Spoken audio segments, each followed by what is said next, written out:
Welcome to the Askew Creek Author Talk. We are the authors from the Askew Creek Bookshop in the Chemainus Public Market here on Vancouver Island. We have 40 authors, all of whom have written, sweated, and poured over at least one book, sometimes many, in order to bring their readers the best possible novel, memoir, short story, poetry collection, or nonfiction book that they possibly can. And today we're talking with Allan Waddy. Welcome to you and to our viewers today. For those of you who are viewing us on YouTube, please click like and subscribe and hit the notification button to make sure you don't miss any of our other author interviews. So Allan, let's start off talking about you and your writing in general, and then we'll move on and talk about your book. So are you a Vancouver Island native? Yes, I am. We moved here in 1949. I was 2 years old from North Vancouver, where I was born. I grew up in Honeymoon Bay on the lake. Yeah, that definitely makes you a native, I would say. Yeah. One of the things that I've really noticed about Vancouver Island is that it's really a hotbed of writers. What do you think draws writers to Vancouver Island? I think it's the ambiance. I think it's the communities. It's an island. It's you've got the Johnson Strait on one side and Pacific on the other. And it's they had an old expression in the Navy was the nearly dead and the newlywed. Yes, I definitely heard that when I moved to Victoria years and years ago. Right. So does this location affect the way you write or the things that you write about?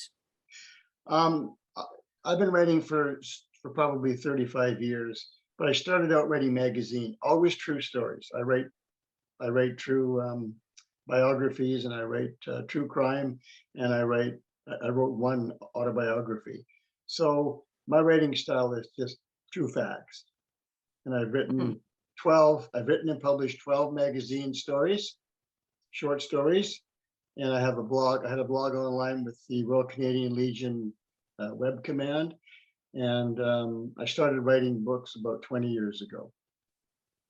Well, so you've been doing this for a very long time then. Yes. So do you find that writing energizes you, or does it exhaust you? It energizes me. I love it. I look forward to it. Mm-hmm.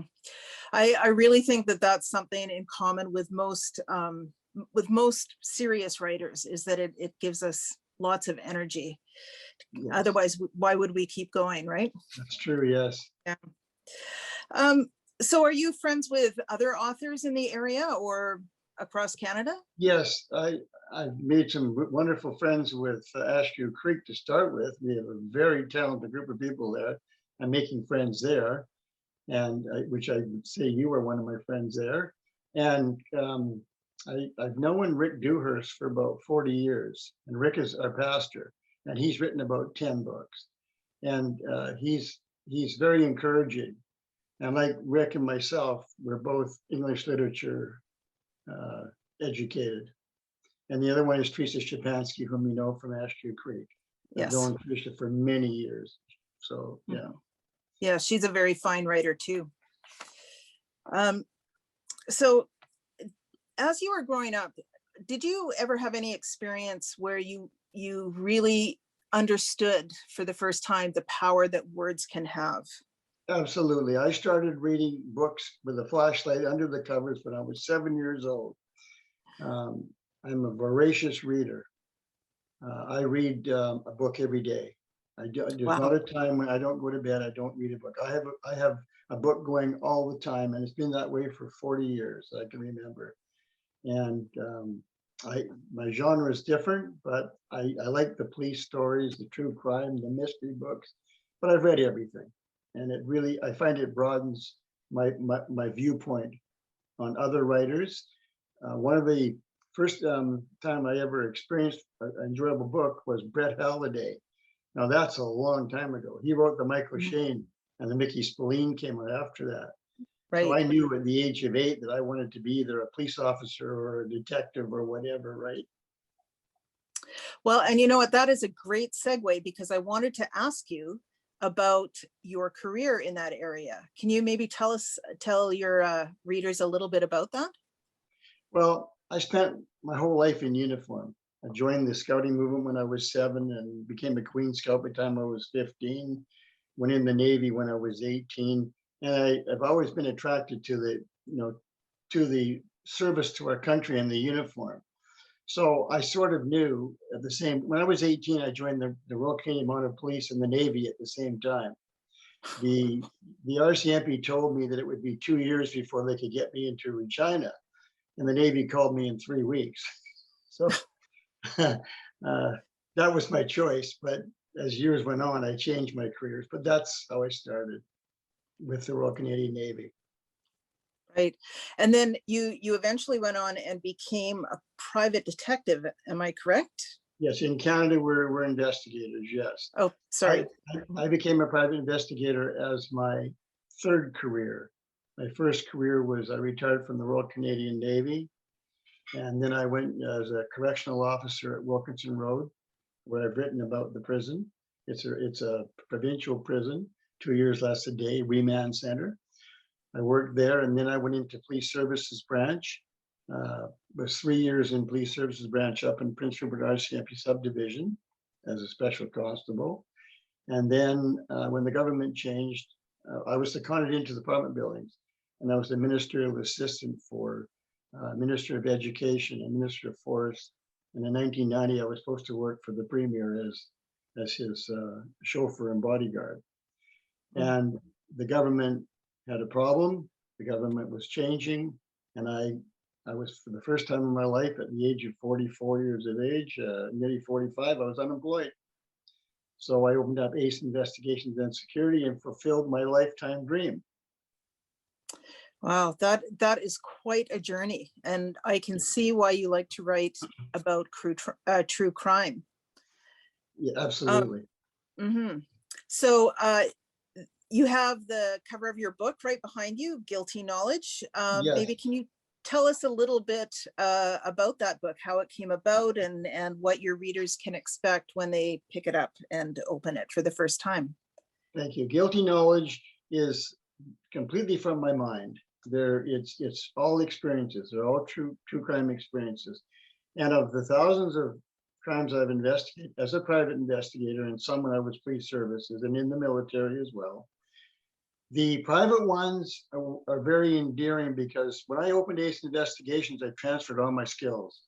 And you don't realize really, and you're an educator, so you understand if you can transfer your skills, then do something that's enjoyable and you'll make a good career out of it.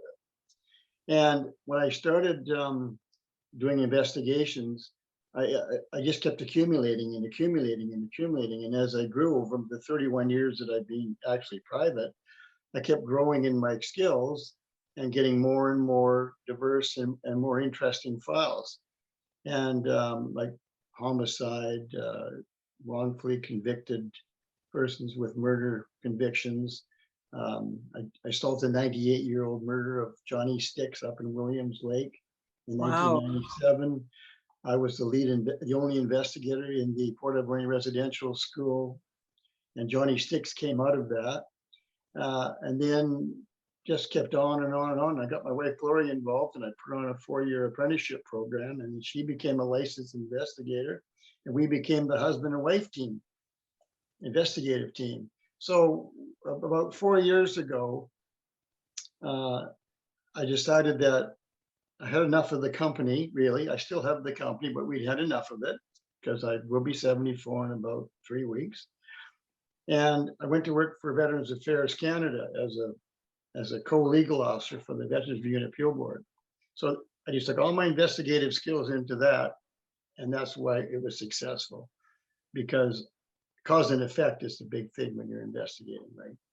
And I worked with them for 4 years, and actually I was 64 when I got hired by Veterans Affairs Canada. And when I left Veterans Affairs Canada, a very good friend of mine who I'd worked with for 28 years as his investigator, one of many, hundreds of lawyers, but he was the one I chose, he hired me as an in-house investigator. So I've been 4 years with Ted Bobier with Bobier Law and Nanaimo as an in-house investigator. And I'm also a commissioner for oaths and affidavits for the province. So I do all this work, this criminal work, and I do advocacy work. So that is where I drew all that experience and all that. It was amazing, these investigations. And I was gifted with a memory, so I'm able to just draw them out. So that's how I did my true crime. Well, I haven't finished it. I can't imagine anybody having more qualifications to write a true crime book than you have. So when you're writing these stories, which are true stories, do you use the real names, or do you change the names? I do a combination of both. First of all, the first chapter of my book is technical to the point where it's about our legal system, our jurisdiction, our legal system, the British North American Act, the new charter coming in 1982. And it gives a kind of a broad outline, but a technical outline of what's coming ahead in the book. And it captures the fact that any criminal file that's before the courts, you can use the person's name because it's for public safety purposes as well. Civil cases are a bit different. A civil case generally is not public knowledge. However, anybody can go to the library, anybody can go to their computer and the courthouse, and they can get civil information. So of all my civil files that I've done, which is thousands, I'm careful that I don't embarrass people, because civil litigation is a plaintiff and a defendant, where in a criminal case, it's the defendant and it's the Crown who wants to get that conviction. So in my book, I start off with, in chapter 1, the murder of leading seaman Gerald Mulholland, which is a true story. All the people are named. It's a teaser. It gets you excited because the facts are there. And everybody that's reviewed it has said, wow, the detail is incredible, because that's the kind of memory that I have. So that starts it off. And then I do 2 other ones in there. I did a murder investigation down in Florida a bit later in my private investigations career. And I did a huge file down in Texas, which I don't want to ruin the book, but it's called Lucid, and it is amazing. And it broke a lot of areas in civil litigation. So, and then of course the several homicides that I investigated, and all the rest were surveillance, criminal, civil, child protection cases. Like it's packed full of exciting cases that most people would just be interested to read. And if you really know the island, you can probably put it together where I've done it, because I've done a lot in the Duncan Cowichan Valley area. Like, I'm a fire causation investigator as well. So I've done fires, fire causing death, homicide, surveillance, people suing the police and having in vehicle accidents. It goes on and on and on. So there's lots of material there. And I trust that answers your question about civil versus criminal. Yes, absolutely. So one of the things that you just said was you don't want to embarrass people. Are there any other ethical concerns when you're writing true crime? The ethical consideration would be, first of all, there's nothing more abhorrent than an investigator writing this whole long story about somebody, and then at the end it says, however, they were acquitted. That's where the embarrassment would come in. I've seen that happen. It's happened to me personally, where, you know, the media or some reporter or anybody has taken that liberty. I believe that in order to give the benefit of the doubt to people, because under our Constitution, we have the right. You know, we're not in a foreign country where they say, you know, march in the guilty guy, right?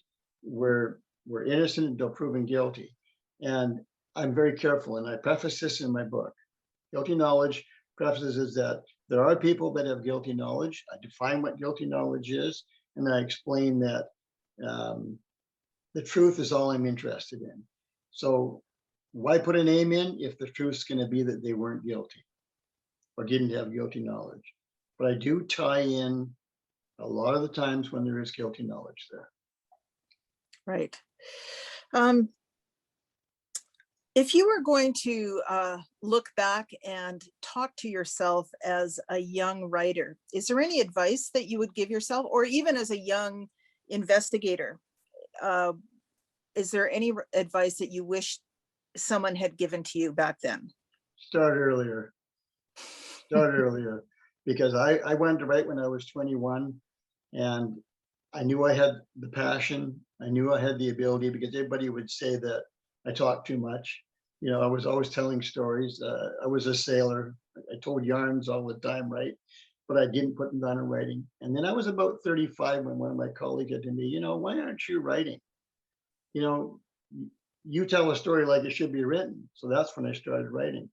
But just to step back for a moment, when I was going to university as a mature student, which was 1978 at Simon Fraser, I did one semester of English literature, and the TA said, "Go, please go away, Allan. You shouldn't be here." And I thought that was a really good compliment, a wonderful compliment, because I write as I speak.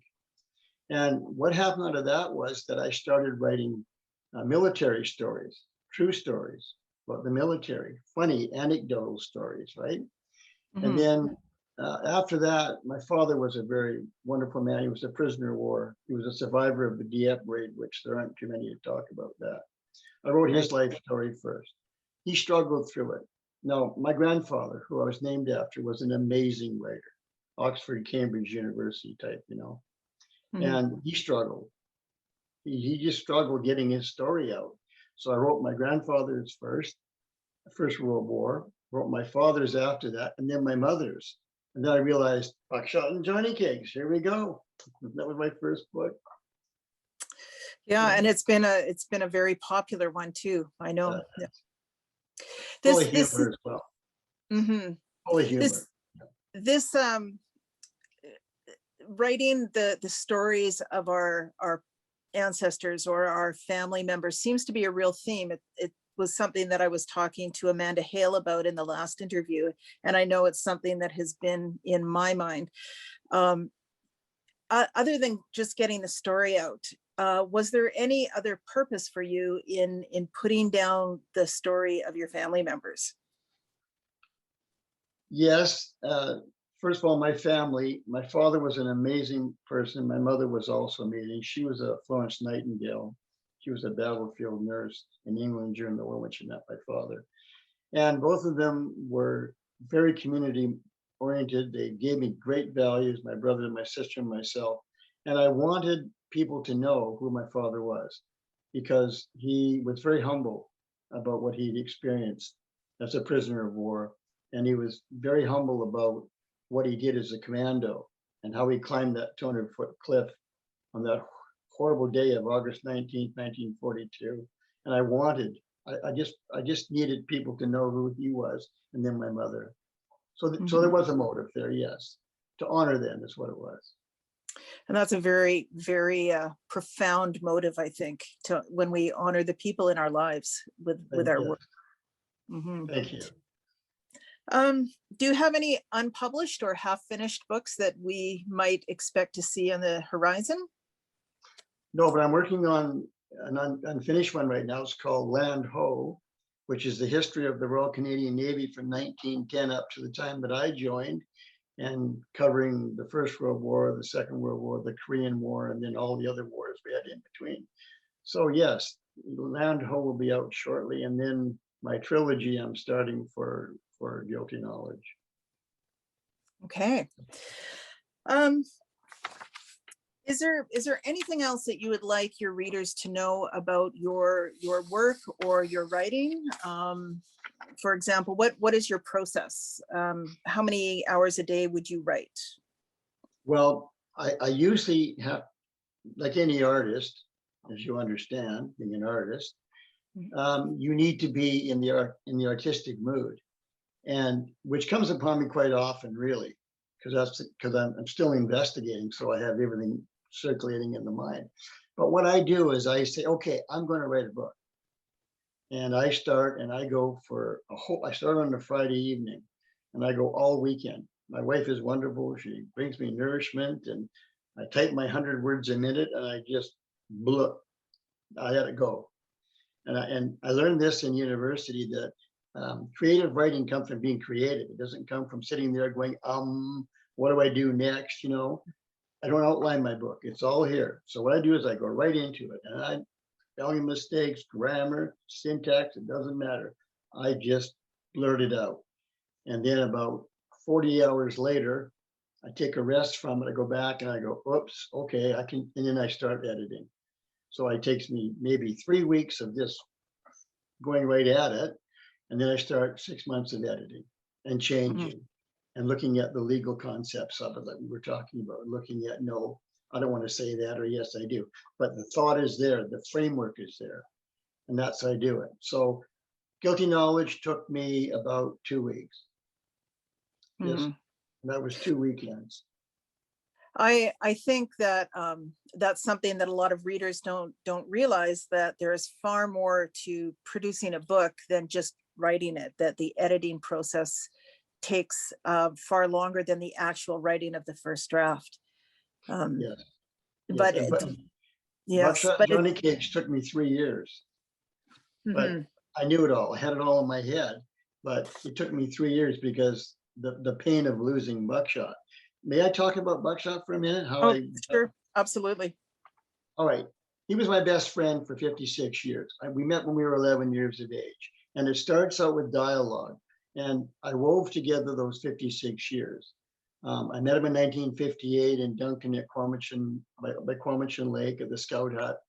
And from the moment I met him, there was an affinity there. There was something. I loved the man. He was an incredible person.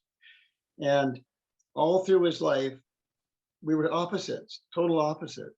He was the quiet, tough guy, the logger guy, only spoke when he had to speak when it was necessary, but he was filled with talent, amazing talent. I was the other guy. And when he died, it was so painful to me because I used to say to my wife all the time, what's going to happen and he was Brian Bomford, by the way. Everybody will know who Brian Bomford is because they asked me, I don't name him in the book. But everybody knew he was dying but me because I was his best friend. He was sparing me from it. And he died on the 2nd of May, coming up, 2013, when I was working with Veterans Affairs. I was very instrumental in the end of his life, inadvertently. I ended up being very focal in the end of his life, doing things that nobody else could do, right? And when he died, I was devastated. I just had that great big Brian Buckshot hole in my heart. It's still there, right? And I thought, I'm going to write about this man, and then I won't release it. I'll just write it for me, for therapy. And I would write for 2 months, and then I would be too emotional and I would quit. I wrote for another 2 or 3 weeks and I would quit. And then one day I woke up and I said, Gloria, I'm ready. I'm ready to release Buckshot and Johnny Cakes. I'm ready to give it to the world, which I did. And no intention of doing that. And the very last chapter in the book it's called The Last Adventure, and it's an amazing adventure. And it was just absolutely, I didn't expect it to end the way it did, but it ended like he did, on a high note. So there you go. That's how I started Buckshot. And I understand that it's been optioned for a film. Is that correct? I'm working on a film right now. Yes, I had a film contract which I was supposed to do about 1.5 years ago, but then COVID got involved. But right now I'm working with an American film company that likes to come onto Vancouver Island. So my book will take place in Cowichan Bay and Campbell River. That's where most of the early adventures came on. So I'm hoping within 15 months to get this thing going. That's very exciting. And I was an extra in a couple of movies. And I managed a movie studio as a volunteer for 2 years. And I learned so much about green screens. And of course, I'm a camera person because I'm an investigator, right? If you can't see me, there's a camera looking at you. So, right? So yes, right. I'm waiting for the movie. I'm excited about it. Well, I'll certainly be in line getting a ticket to come and see that one because it's such a powerful story. Thank you. Yeah, it is an amazing story. And it's a crossover. There's a spiritual part in the middle that's embedded, but it's in no way offensive to anybody, regardless of what your religion is or your beliefs are. It's a crossover, and that's what we call it, as a crossover, because he was a tough, rugged logger. He was quite a man, and I saw every facet of him. He was like a lump of coal that turned into a diamond, right? And he was very special, and his family, the healing that book brought to his family, I didn't believe it would. It brought amazing healing to the family. So, Right. yeah, and as well as myself. Well, we're coming up to the end of our time, Ellen, but this has been really fascinating to hear about both your books, actually, and I really thank you for being so open with us, with your experiences. Well, thank you. It's been my pleasure as well. Thank you, Diane. Okay, so everyone, thank you very much, and for following along with us. And I hope you enjoyed this interview. And thank you once more, Allan. And we'll see you at the bookstore. Thank you, and good night, Diane. Good night.